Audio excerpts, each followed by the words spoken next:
ये सब साधन ले रहे हैं, तो यही कंपनी आपका जो है वे उस सामान को भी खरीदने की कैपेसिटी रखती है। जैसे कि आप लोग मक्का का खेती कर रहे हैं, तो वे मक्का आपका एफपीओ भी खरीद लेगा और इसके दूसरे बाजार में बेच के उससे जो लाभ होगा वे शेयर के रूप में किसानों को भी देगा।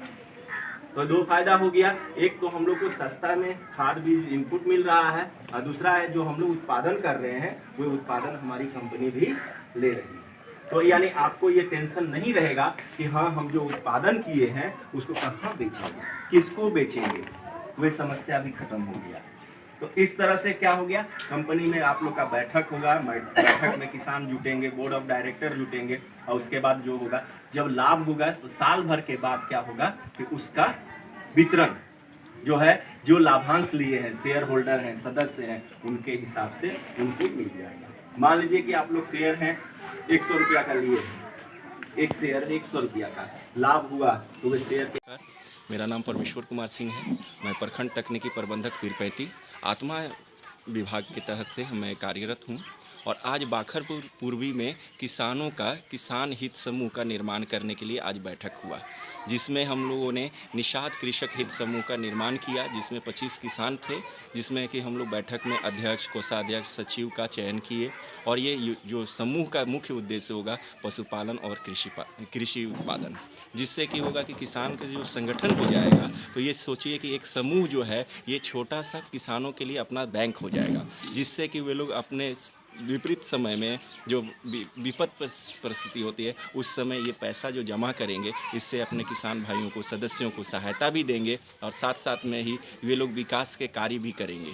तो इसी के उद्देश्य से आज हम लोग बाखरपुर पूर्वी में हम लोग ने बैठक किया और किसानों का समूह बनाने का कार्य किया। संगठन में जो सदस्य हैं उन लोगों को इनके अलावा योजना से क्या लाभ मिलेगा?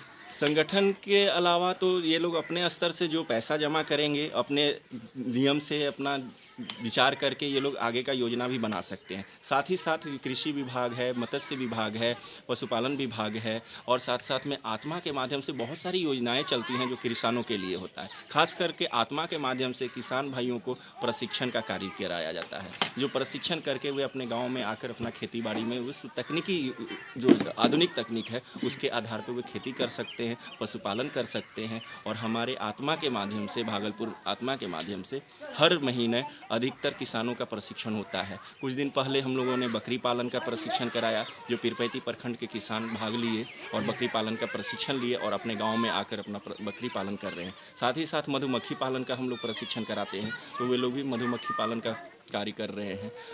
और हम लोग कृषि से संबंधित और पशुपालन से संबंधित अलग अलग क्षेत्रों में भी किसानों को परिभ्रमण के माध्यम से भेजते हैं। नूरसराय हुआ, लखनऊ हुआ, पटना हुआ, अलग अलग सरकारी संस्थाओं में हम लोग भेजते हैं, जहाँ के किसान देखते हैं, समझते हैं, प्रशिक्षण लेते हैं और उसके बाद अपने क्षेत्र में आके आधुनिक और तकनीकी का उपयोग करके वे विकास करते हैं।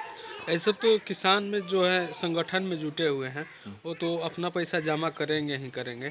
इसके अलावा जो प्रशिक्षण करके वहाँ से आएंगे, कोई रोजगार या उद्योग खोलेंगे तो उसके लिए बहुत सारे पैसा का ज़रूरत पड़ेगा। तो क्या योजना से मदद मिल सकता है या बैंक से? देखिए, अलग अलग डिपार्टमेंट से बहुत सारे योजनाएं हैं, जैसे कि एफपीओ के माध्यम से, अभी कृषि विभाग के माध्यम से जीविका के समूह हैं, जो कृषक हित समूह हैं, उन सबको योगदान दिया जा रहा है, जिसमें बहुत सारे योजनाओं में किसी में 50% का अनुदान है, किसी में 90% का है, किसी में 80% का है। उस तरह से समूह को ही सहयोग दिया जा रहा है। जैसे यंत्र बैंक बनाने के लिए भी योजनाएँ हैं, जिसमें अलग अलग योजनाओं के तहत में किसी में 10 लाख का सहयोग राशि है, किसी में 40 लाख तक का है। ये लोग यंत्र बैंक बना सकते हैं, गोदाम बना सकते हैं। तो ये अलग अलग समय समय पे विभाग का योजनाएं निकलती हैं, जिसको जानकारी करके उसके नियम को पालन करके किसान और किसान समूह एफपीओ, फार्मर प्रोड्यूसर कंपनी जो है, वे भी लाभ ले सकते हैं। जो भी यानी लाभ मिलेगा समूह को ही मिल सकता है, मिलेगा और इंडिविजुअल किसान को भी मिलता है। तो वे जो योजना आती है उसके अनुसार उनको चयन करना होगा। धन्यवाद।